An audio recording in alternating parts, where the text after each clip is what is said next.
Hello, नमस्ते। कैसे हैं आप सब? आशा करती हूँ कि आप लोग बहुत अच्छे होंगे। और आज एक टॉपिक लेकर आई हूँ, उसको डिस्कस करेंगे हम लोग। हमारे ग्रुप में भी कई बार इन बातों की चर्चाएं हुई हैं। और साथ ही साथ हमारे पास जो कॉल्स आती है उससे भी मुझे लगा कि मुझे ये वीडियो आप लोगों तक पहुंचाना चाहिए। देखिए, बहुत सारी महिलाएं ऐसी हैं या कोई आम जन भी, अगर आप अपने मुकदमे की सुनवाई जल्दी जल्दी करना चाहते हैं तो आपको कुछ बातों का ध्यान रखना होगा। सबसे पहली चीज़, हमेशा ध्यान रखिए कि आप वकील का चुनाव कैसे कर रही हैं। जैसे कि अगर आप मान लीजिए आपके सिर में दर्द है या आपके पेट में दर्द है और आप कान के दर्द के डॉक्टर के पास जाके दिखाएंगी तो वो आपका पेट दर्द ठीक नहीं करेंगे। इसका मतलब ये है कि वकील में भी इस तरह की कैटेगरीज होती हैं। जैसे कि कोई सिविल मुकदमों को देखते हैं और कोई क्रिमिनल मुकदमों को देखते हैं। तो आपको ये देखना होगा कि आपका अगर क्रिमिनल मामला है तो आप क्रिमिनल वकील को चुनिए, और आपका अगर सिविल मामला है, जैसे ज़मीन जायदाद से रिलेटेड, ज़मीन से रिलेटेड, प्रॉपर्टी से रिलेटेड, तो आप सिविल वकील के पास जाइए। तो सबसे पहले आप महिलाएं इस चीज़ का ध्यान रखिए कि आप किस तरह के वकील के पास जा रही हैं। जैसे आपका केस है क्रिमिनल का, डीवी एक्ट का, और आप जा रही हैं ज़मीन वाले वकील के पास, तो ये मत करिएगा, ठीक है। इन चीज़ों का ध्यान रखिएगा। दूसरी बात, आप वकील कर ली और वकील करने के बाद उन पर ही डिपेंड मत हो जाइए, क्योंकि उनके पास और भी केसेस होते हैं।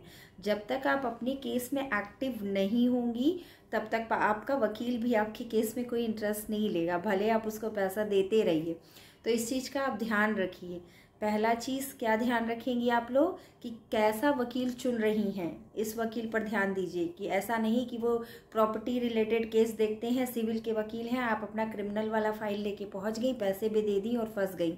क्योंकि ऐसे 2-3 कॉल्स मेरे पास आई थी और वो महिलाएं भी 25,000 रुपये एक वकील को दे दी, अभी तक कुछ नहीं हुआ। फिर उसको चेंज करके 1.5 साल बाद फिर दूसरे वकील को पैसा दी। तो फिर मुझे जब पता चला तो मुझे लगा कि वो तो सिविल का है, वो क्या आपका क्रिमिनल का केस ठीक से हैंडल करेंगे। तो इन चीज़ों को आप बहुत अच्छे से देखिए और समझिए। दूसरा, बहुत अच्छे से आप सिर्फ वकील पे डिपेंडेंट मत रहिए, हमेशा जाइए, हमेशा जाकर के देखिए, अपने केस में उपस्थित होना शुरू कीजिए।